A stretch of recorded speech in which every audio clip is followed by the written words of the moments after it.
គ្នាវិលមកជួបគ្នាសាជាថ្មីថ្ងៃនេះយើងនឹងរៀនពាក្យសម្រាប់ប្រើប្រាស់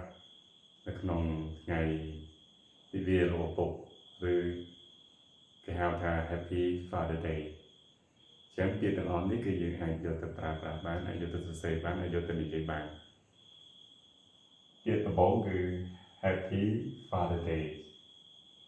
Number 1 Thank you for your love and care ในជាភាសាខ្មែរអរគុណសម្រាប់ការស្រឡាញ់របស់អ្នកហើយនិងការមើលថែរបស់អ្នក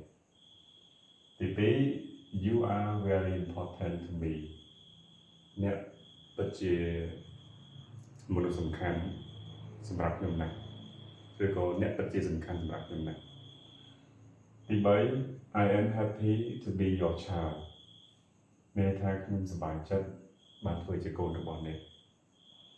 ទី4 I love you very much daddy ខ្ញុំស្រឡាញ់អ្នកណាស់លោកពុកអញ្ចឹង